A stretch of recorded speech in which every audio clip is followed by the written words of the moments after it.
Assalamualaikum and welcome back to another day with another video।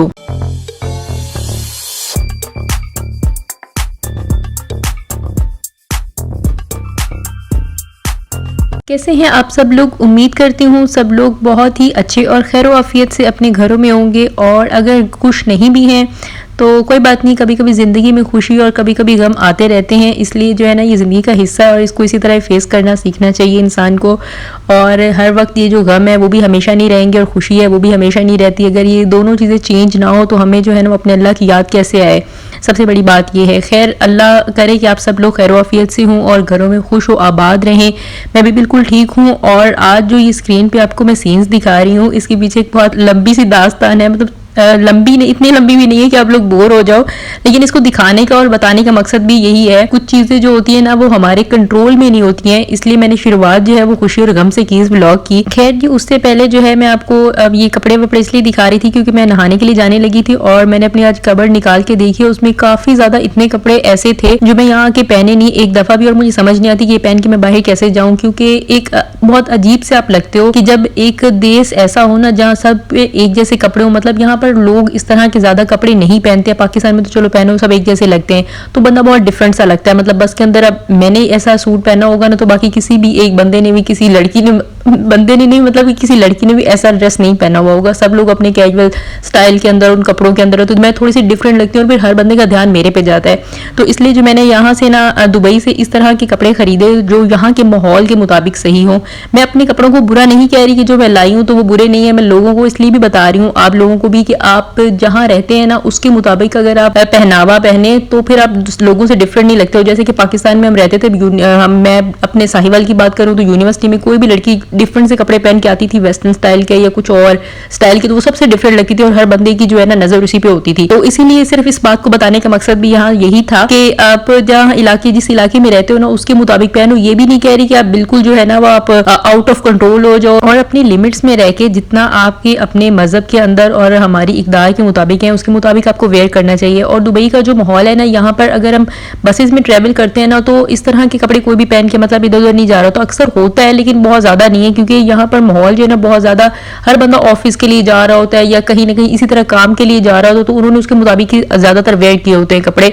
तो इसलिए मुझे थोड़ा सा ऑकवर्ड लगता है। बाकी आप सबकी अपनी मर्जी। मैंने बहुत सारे पाकिस्तानी और इंडियंस देखे हैं जो इस तरह के कपड़े पहनते हैं और वो अक्सर पहन के घूम रहे होते हैं बाहर, लेकिन मुझे अपने सेटिस्फेक्शन के लिए मैं आपको बता रही थी। और इसलिए मैंने यहाँ से जो कपड़े खरीदे ना वो इस किस्म के खरीदे। इसी तरह के ये जो मैं अक्सर अबाया पहनती हूँ लेकिन मुझे इसलिए ज़्यादा ऑकवर्ड लगता है, तो इस तरह के कपड़े मैंने खरीदे जो मुझे अबाया के टाइप हों या थोड़े लॉन्ग फ्रॉक मैक्सी टाइप हों, जिसमें जो है वो बहुत ज़्यादा वो भी ना हो कि फ़ौरन बंदे की नज़र जाती हो कपड़ों के ऊपर, और थोड़ा सा कैजुअल भी लगता हो।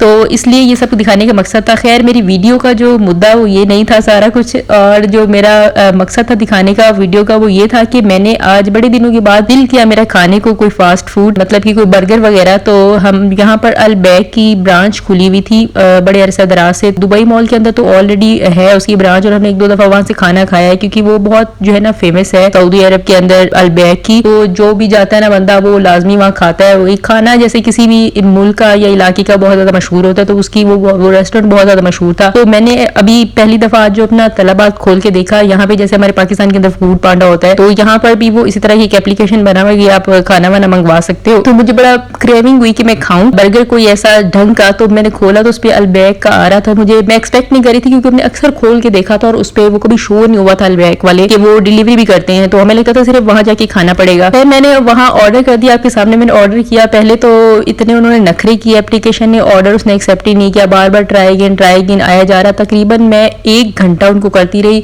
ऑर्डर का करती रही, लेकिन वो ट्राई अगेन पे जाता रहा। पता नहीं क्या वजह बनी, तो मुझे शायद वही समझ जाना चाहिए था। लेकिन खैर मैं दोबारा आपको पूरी कहानी सुना रही थी, वो बार बार उसको क्लिक कर करके कि आखिरकार जो है ना वो मेरा ऑर्डर प्लेस हो गया। तो ऑर्डर प्लेस होने के बाद मैंने कहा वो मुझे 1 घंटे का टाइम दे रहा था, शायद बहुत दूर की ब्रांच थी तो वो वहां से लेके आएगा, तो इसलिए ना उसने बहुत देर लगाई। मैंने कभी 1 घंटा पड़ा है तो मैं यहाँ पर जो है कपड़े वपड़े समेट लेती हूँ, हालांकि मोबाइल मेरे सामने पड़ा हुआ था। तो मैं यहाँ पर ना सारे अपने कपड़े वपड़े भी समेट रही थी, तो मुझे था कि बेल भी बजेगी और नोटिफिकेशन आ जाएगा या कॉल आ जाएगी उस बंदे की, तो मुझे पता चल जाएगा। फिर मैं नहाने चली गई तो आया बंदा, शायद उसने भी बेवकूफ़ी की भी, जब तुम्हें सारा एड्रेस लिखा हुआ है, सारा कुछ किया हुआ है, तो तुम आके 1 घंटे बजाओ कि आपका ऑर्डर आ गया। तो वो पता नहीं मुझे फ़ोन शोन करते रहे, तो मैं नहाने गई हुई थी, तो मैं एक्सपेक्ट नहीं कर रही थी वो इतनी जल्दी आ जाएगा, क्योंकि 1 घंटे से ज़्यादा का टाइम दे रहा था वो। लेकिन वो मैंने मिस कर दिया अपना ऑर्डर। वो 10 मिनट बंदा मुझे फ़ोन करता रहा और ऑर्डर जो है ना मिस हो गया। तो फिर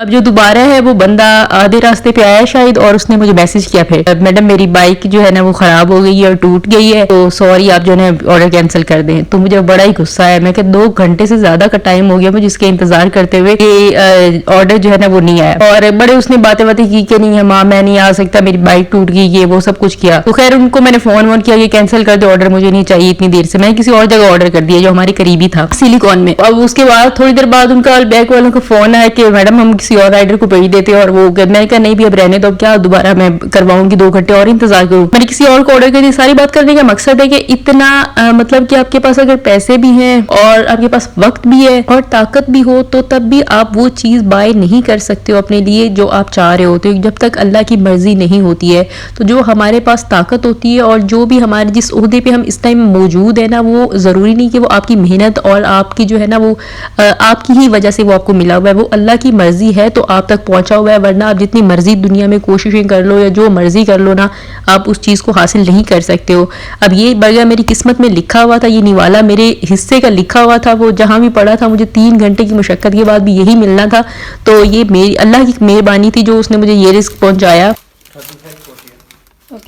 तो इसलिए जो है ना अल्लाह की रज़ा पे इंसान को हर सूरत हाल में राज़ी रहना चाहिए। ये अलबैक के जो ऑर्डर था वो मैंने अलग से अपने लिए प्लेस किया था और मेरे हस्बैंड ने ऑफिस में अलग से अपने लिए प्लेस किया था। तो उनको जो है वो पहले ऑर्डर में ही उन तक रिसीव हो गया और उन्होंने खा लिया। अब जैसे अल्लाह की तकसीम थी, शायद मेरे तक नहीं पहुंचना था, तो अल्लाह की तकसीम पे राज़ी होना है ना बहुत ही शदीद बड़ी बात है। तो इसलिए ना इंसान को अल्लाह की हर एक रज़ा के अंदर राज़ी होना चाहिए। एकदम मैं बहुत अक्सर सोचा करती थी कि अल्लाह ने पूरी मखलूक जितनी भी दुनिया के अंदर बनी है सबको सेम रिस्क क्यों नहीं दिया, मतलब लोग अमीर क्यों हैं और आधे लोग गरीब क्यों हैं और आधे लोग मिडिल क्लास क्यों हैं। तो ऐसा नहीं होना चाहिए, सबके पास सेम होता। वो तो अल्लाह की तरफ से रिस्क है ना, कि किसी की जो है वो मेहनत की वजह से तो उसको रिस्क नहीं मिल रहा।